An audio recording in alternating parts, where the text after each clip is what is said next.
كلمتين عطاء الله الصحفية مهنية. بخصوص المباراة اللي غادي يقوم بها المنتخب المغربي أمام المنتخب الجنوب الأفريقي، كلشي تعرف أنها مباراة غادي تكون قوية. ربما نهائي قبل الأوان. تعرفوا أن المنتخب المغربي مع نظير المنتخب جنوب افريقيا دائما كانت هذه المواجهات ما بيناتهم كانت تتسم بواحد النديه، وكانت تكون دائما هذه المواجهات مثيره. صراحه مجموعه ديال الاخوان انا لاحظت انهم بغاو يخرجوا المغرب من الاجواء ديال التركيز ومن الاجواء اللي كانوا عطاوها واحد الابعاد السياسيه. احنا ما خصناش ناخذوا المباراه من هذا المنظور. حنا تعرفوا ان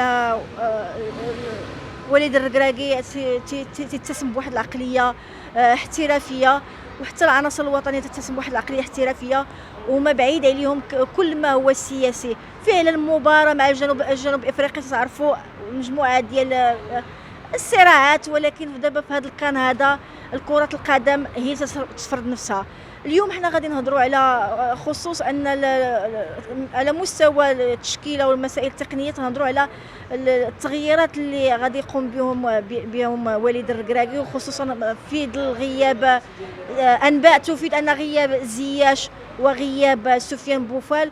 صراحه يعني احنا تفاجئنا كمغاربه، تفاجئنا، ولكن الغياب ديالهم انا شخصيا ما غاديش يشكل ما غاديش ياثر بشكل كبير، لاننا الحمد لله شفنا المباراه الاخيره اللي جمعت ما بين المنتخب المغربي والمنتخب الزامبي. كانت مباراه عطاتنا بزاف ديال الاشارات، هو اننا الحمد لله عندنا اختيارات.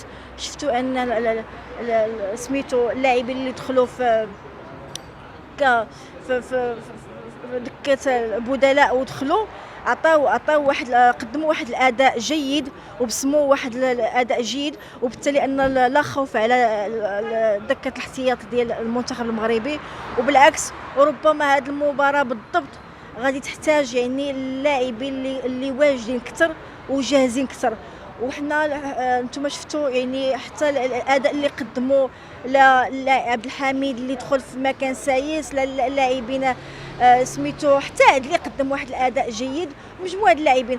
دونك راه ما غاديش يكون واحد التاثير كبير هنا. فينا تكون معركه تكتيكيه، شكون اللي غادي يقدر انه يدبر اطوار المباراه. العامل الزمان، العامل ديال تعرفوا ان ربما نقدروا العامل البدني، شكون يقدر، شكون غادي المسائل يعني صغيره، جزئيات صغيره اللي يقدر انهم يعرف يوظفهم في هذه المباراه هو اللي غادي ينتصر. اليوم شفناها، انتم شفتوا الكوت ديفوار كيفاش خلقت المفاجاه اللي انتصرت على المرشح باللقب، انتصرت على المنتخب السنغالي. كان كل شيء، كان جميع التوقعات تتصب في المنتخب السنغالي، فاذا بانها قصاتها.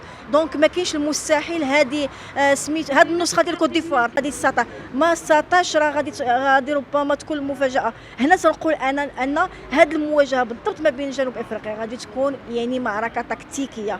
هنا الصراع ما بين المدربين، هذا الشيء اللي ونتمنى حظ موفق للاسود الاطلس، وان شاء الله غادي يكون النتيجه 2-1. لا تنسوا الاشتراك بالقناة وتفعيل جرس التنبيهات. لايك للفيديو ليصلكم جديد قناة 13 بالعربية.